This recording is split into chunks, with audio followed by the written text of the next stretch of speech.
Saan ka nahuli? Luneta po. Improvised plate, temporary plate. Temporary plate. Temporary plate. Temporary plate dahil wala pa ang plaka mo. Sabi po ng kasa. Sabi ng kasa. Anong sabi sa'yo ng enforcer na humuli? Meron na daw po nung pasang March 20. Okay, sige. Okay. Ganito ang kabuoang problema. Hindi na ibibigay ng LTO ang plaka ng riders paglabas ng rehistro. Hindi naman pwede na araw-araw pupunta kayo sa kasa. Ibig sabihin, kung bakit ninyo dinanas ito, hindi ninyo kasalanan. Huwag kang mag-alala. Dahil ang ginagawa natin sa RSAP, katulad niya, biktima siya ng maling sistema ng pagpapatupad ng batas. One of the hearings sa Kongreso, nabanggit ko ito kay LTO Chief, Asek Bigor Mendoza, na bakit hinuhuli ang mga riders na may problema sa plaka, samantalang kung titingnan natin, ang problema nasa parte ng LTO. Sino si Brother Melvin Galicio? Paano mo? Brother Samuel Peñaflor. Oh, ha? Brother Nathaniel Loses. Brother Vincent Valencia.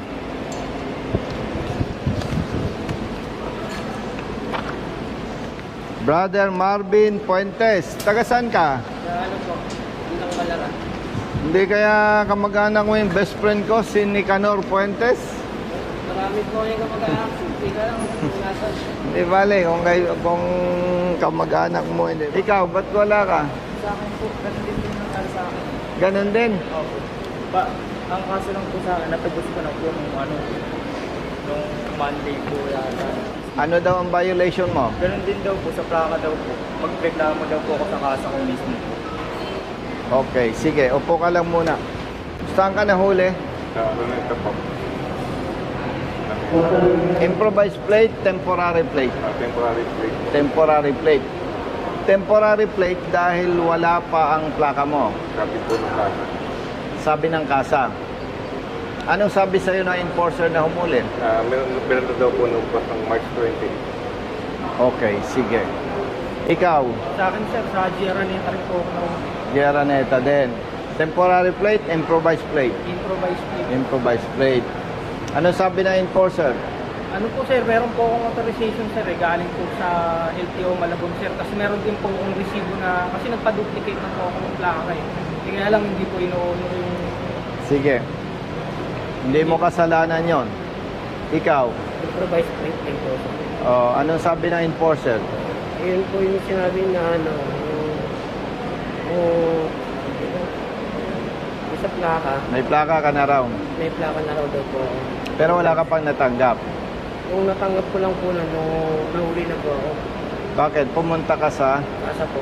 kasa. Opo. Same thing sa akin. Pagkahul sa akin, pumunta ako ng kasa. Doon na binigay mo yung plaka. Doon na binigyan yung plaka. Ang mahalaga, nang mahuli kayo, wala pa sa inyo ang plaka. Ikaw, Ganun din po idol. Nahuli po ako sa Operation Extension namin ng LTO po. improvised temporary plate. Po. Temporary Ang sabi po sa plate. akin na huliin daw po ako dahil wala po akong plaka. Pero wala po naman po sinasabi sa akin yung kasa na may plaka na po. Oh, ikaw, ganun din. Ganun po sir. Temporary plate. Ikaw, Ganun din po sir, improvised plate po. Tapos na-release na daw po noong February 6, 2020. okay. Ganito ang kabuoang problema. Hindi na ibibigay ng LTO ang plaka ng riders paglabas ng rehistro. Hindi naman pwede na araw-araw pupunta kayo sa kasa. Ibig sabihin, kung bakit ninyo dinanas ito, hindi ninyo kasalanan. Kaya dahil hindi ninyo kasalanan, hindi kayo dapat napiperwisyo. Kaya tayo, nagkita-kita dito dahil tumawag kayo sa opisina. Tama? Okay. From here, napirmahan na ninyo yan, pupunta tayo sa taas. Ang binayaran mo, 5,000. Okay, bayad na. Titingnan ko lang yung iyong binasag yung alkansya niya. Oh. Yung hulog-hulog na sa alkansiyang barya, binasag niya. Kailangan ko na Okay. Huwag kang mag-alala. Dahil ang ginagawa natin sa RSAP, katulad niya, biktima siya ng maling sistema ng pagpapatupad ng batas. Si Colonel Busita, hindi naman mayaman, hindi milyonaryo, pero ang advokasya namin, yung katulad ninyo na nabibiktima, tinutulungan namin. Eh siya, nakabayad na ng multa, ibabalik ko sa kanya yung 5,000. Pero, ang hihilingin ko sa'yo, peperma ka sa statement para mapanagot natin ang nagkasala. Ibig sabihin, dapat maimbestigahan. Kasi kawawa naman yung mga katulad nyo. Katulad ngayon, dapat simula nung araw na mahuli kayo, dapat relax ka lang. Siyempre, natatakot ka dahil pag lumampas ng 3 araw, Ayun nga yung tool sir, kaya nakapilitan ako tumusok talaga sir. oo, itinuturing ka ng batas na wala kang lisensya. Ma-impound na po yun. Ma-impound na po. Pwedeng ma-impound. Ano? Kaya yung pag-aalala mo, nakaka-apekto sa pagmamaneho. Maaaring madisgrasya. Pwede kang madisgrasya. Nangyari na yan. Nangyayari yan. Pag may nakitang checkpoint o pulis, mag-u-turn. Wala sa diskarte. Yan ay hindi imbento, hindi kwentong barbero. Oo, nangyayari talaga yan. So, from here, aakyat tayo sa office ni Executive Director para may request na maimbestigahan ito at may tama.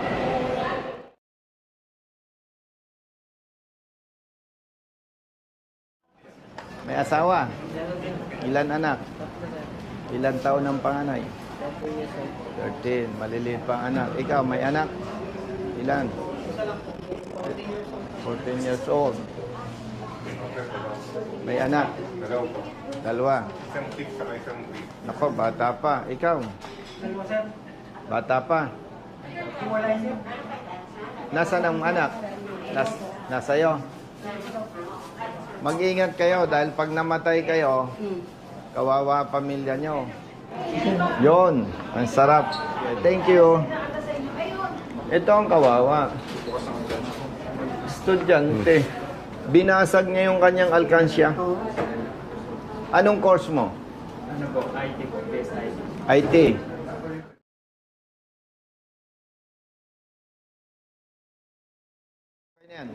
Itong 6 na to, iisang kwento. Merong improvised plate, merong temporary plate. Nahuli ng enforcer ng LTO. Tumawag sa aming office, na-verify namin, yung iba dyan may note doon sa system na nasa kasa na. Marami na kaming experiences. Punta ng punta si rider sa kasa, itinatanggi. Hindi namin alam ang dahilan. Pero pag tumawag sa aming opisina, nag-coordinate kami director sa kasa, lumalabas ang kanilang plaka. One of the hearings sa Kongreso, nabanggit ko ito kay LTO Chief, Asek Bigor Mendoza, na bakit hinuhuli ang mga riders na may problema sa plaka, samantalang kung titingnan natin, ang problema nasa parte ng LTO. That's why, partner, director, kung marirecall mo, naglabas ng memo ang LTO na dahil may problema pa nga, ina-acknowledge nila, tinatanggap nila, pinadideferred nila, hindi nila pinapa-implement yung mga naunang memorandum. Ang masakit nito, yung isang estudyante, natatakot director magmaneho na andalay TOP, ay alam nila 3 days lang after driving without license na sa mata ng batas. Binasag niya yung alkansiya niya, tinubos niya yung 5,000 piso. Mag-contest na kayo, pero Andyan. lahat yan, pag makita natin yung mga ticket, pag-i-explain ko yung mga enforcer. Kasi meron tayong memorandum ng August 2024 pa, dahil nabanggit nga ni Kong Busita. Kaya namin mission dahil sa kanya, wala dapat hulian, walang ticket. Bagkus aalamin nga dapat kung nasan yung plaka. Pag wala kang plaka, dapat picturean yung iyong sasakyan, i-check namin kung nasan na yung plaka. Kapag na-check po natin na nasa dealer, yung plaka, base sa record, isusokos natin yung dealer. Yung dealer ngayon magpapaliwanag, di ba? Kung bakit niya hindi nabigay. Pero meron din naman naging instance na sabi ng dealer, nabigay ko na last year pa, ito yung patunay. So ang ginawa naman namin, sinokos namin yung driver. Para magpaliwanag, bakit tong araw na yun, hindi mo nasuot. Eh sabi ni dealer, na ibigay na sa'yo. Tama. Doon ang violation. Yes. Kasi nasa iyo na. Pero hindi po yan automatic na violation. Inaalam po muna natin kung nasan yung plaka dahil 2014 to 2023 po to na backlog. Ang backlog po nung pumasok po si ASEC, 14 million. Walang plaka. Ngayon, naging isa pa problema natin, nakikita ko rin sa video ni Kong, kahit na binigay na natin sa mga dealer, dahil bayad na yung dealer, lalo na sa motor, dahil bayad na yung dealer, hindi na nila hinahanap. Meron po tayong pinuntahan dealer. Nakatambak, ano? Bulto-bulto. Kasi tamad sila maghanap eh. Every time na lang na may pupunta sa inyong tao, sasabihin nyo, wala eh. Totoo yan. Kaya doon sa hindi nakakaintindi ang minumura LTO, ay dapat naman patas tayo. Kasi talagang hindi na namin mabilang yung tumatawag sa aming office na sabi ng dealer, wala, nasa LTO. Pero pag nakialam na kami, outrightly, nailabas yung plaka. For your information, baka magkaroon ng miscommunication. Nung mahuli ka, pumunta ka sa kasa. Opo. Binigay na yung plaka. Opo. Sino pa? Ikaw din. Yon. So, Ako naman po ito, nung nahuli po ako, 4 days pa po bago binigay sa akin yung plaka. Nang sagot po sa akin, wala daw po. anong nauna sa'yo? Huli? Huli po muna. Bago release? Ikaw, ganun din? Oo. And ang hinihiling lang natin sa director ng LTO, executive director ng LTO, walang personalan, dapat yung enforcer na nagkakasala ng ganito, mabigyan ng karampatang parusa kasi perwisyo talaga. Opo. Oo. Perwisyo. Ako na bahala. Sila nang bahala. Ipapareceive lang natin yung contest natin doon sa taas or dito na lang. Ito na lang po kasi wala si Atty. Wendell yun. Oh, papareceive natin dyan sa window. Balikan natin lahat. Che! Okay. Yung dito. Receive na lang natin, tapos ipadala agad sa taas para ma-resolve agad, ma-dismiss agad. Hindi naman kinuha lisensya nyo. Kinuha po. Para makuha na agad yung mga lisensya nila. Brother, salamat. Pwede na rin, pwede kayo mag-track doon sa link. Usap tayo. Ang tatay nito, PNPA graduate. Kaya disiplinado. Yes. Wala eh, kung hindi. Minsan naglalakad pa. Ano ko, isang beda ako nun eh. Tapos pag dito kami sa may project, kung sasakay lang ako sa project, pag bumaba ng Moraita, lalakarin ko lang ng isang beda o lalakarin yung bed. Pero kaya nagtitipid, nag-computer. Nag-computer lang. Kasalanan mo pa. Thank you. Thank you, boss. Thank you. Okay. Alright. Thank you, brother.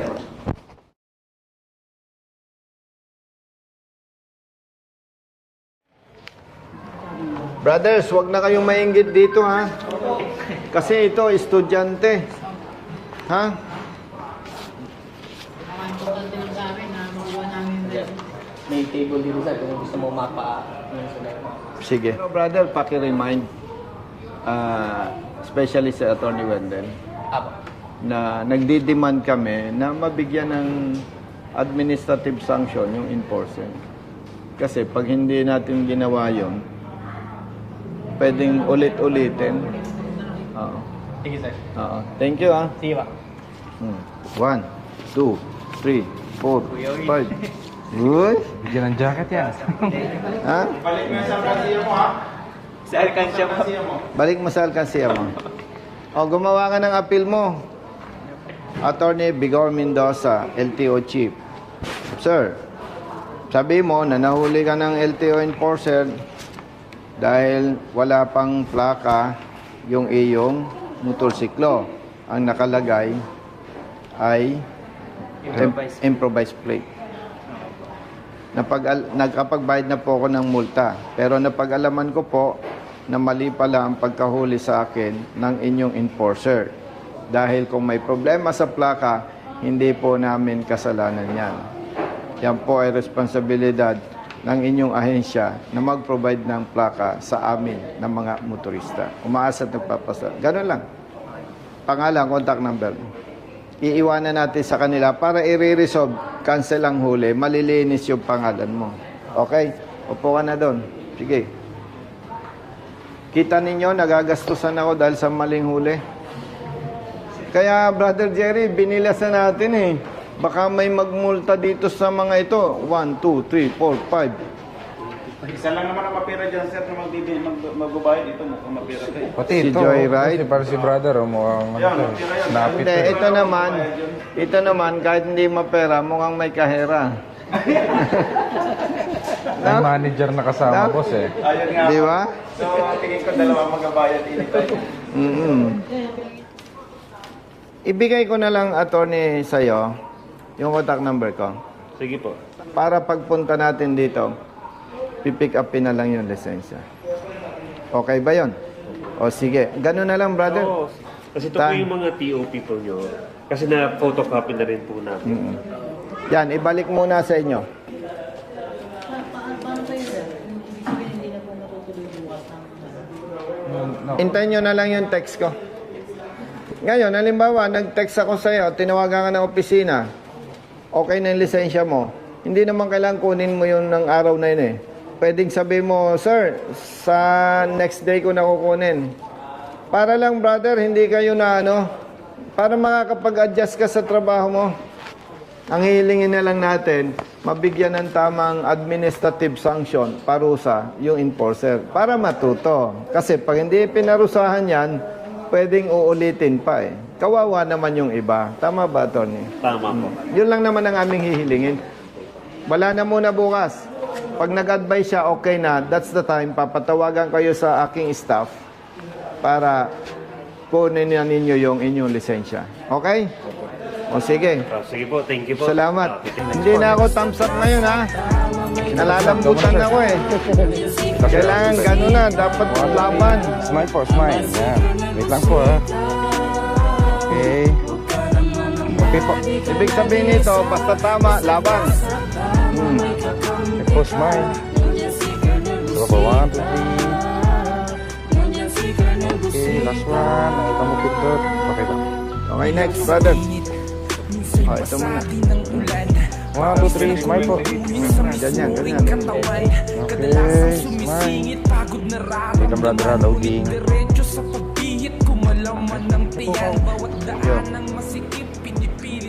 Okay, bro. Okay. Kaya kita pinagawa ng appeal para mabura yung record mo. Okay? Para makapag-register po ako ng transaction, sir. Oo. Yun lang ang purpose nun. Ang importante, yung mali ng enforcer, masupil. Tama po. And yung ipon niya kong, maibalik. Ibalik po. Balik, naging buo. Sige, sige. O, sige. Ingat ha. Thank you. O, yan.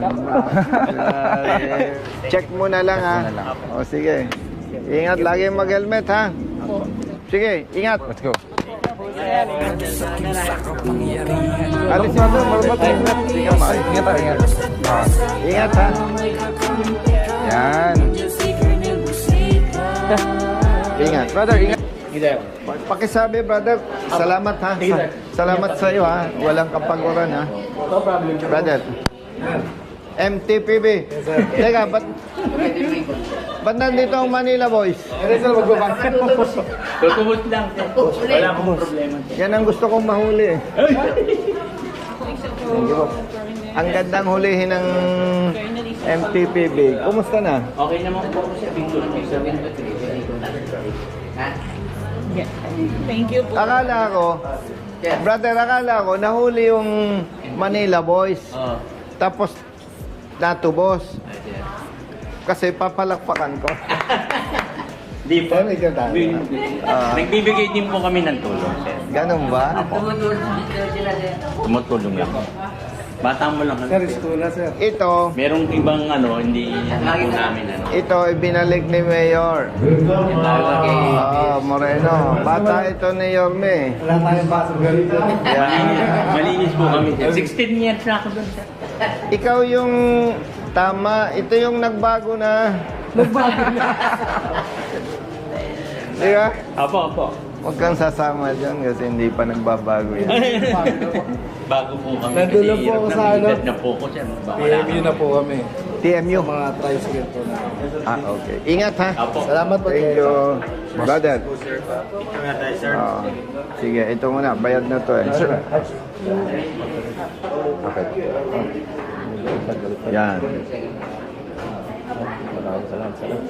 Yan. Okay. Ako na lang, sir. Para maka ano ko. 1, 2, 3. Smile po. Smile. Okay po. Maraming salamat, sir. Thank you. Ingat. Good morning. From Sambales po. Wow, may seminar ako sa Sambales ah. Smile, sir. 1, 2, 3. Nakita mo yung post? Opo. Okay po. Brother, Sir. ingat. 5 kayo, ano? Yes, sir.